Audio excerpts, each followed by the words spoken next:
Предстоящая неделя в республиканском правительстве обещает быть насыщенной. Назначены десятки совещаний, как с кабинетом министров, так и с рабочими группами и комиссиями. Поводы для собраний самые разные. Будут обсуждаться темы развития региона. В частности, это реализация нацпроектов, подготовка к проведению в республике чемпионата России по вольной борьбе, электронная ветеринарная сертификация. Вопросом, требующим особого внимания, премьер правительства назвал водоснабжение. Зелимхан Евлоев отметил, в целом ситуация в этой сфере в регионе стала лучше, но в то же время сохраняются некоторые проблемы. Новый руководитель предпринял меры, которые позволили улучшить водоснабжение, а сборы остались на том же уровне. Нет сбора по поставленному воду. Как мы с вами будем добывать воду? Примерно мы знаем объем добываемой воды.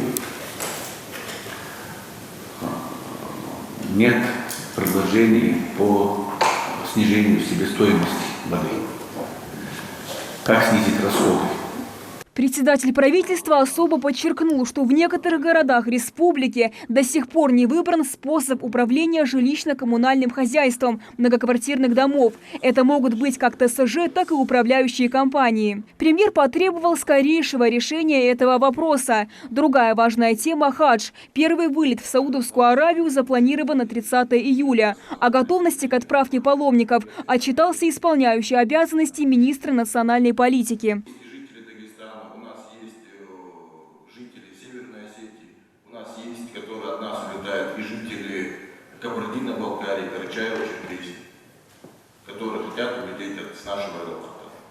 Следующий вопрос на повестке дня – деятельность многофункциональных центров предоставления государственных и муниципальных услуг в Ингушетии. Проще говоря, получение практически любого вида документов по принципу одного окна. В республике действуют 10 таких центров. Один из них – бизнес МФЦ. Он ориентирован на поддержку малого и среднего предпринимательства. Мы заключили соглашение в 2016 году с акционерным обществом федеральной корпорации по развитию малого и среднего предпринимательства. В настоящее время в многофункциональных центрах можно получить 7 услуг корпорации, при этом услуги оказываются в электронном виде.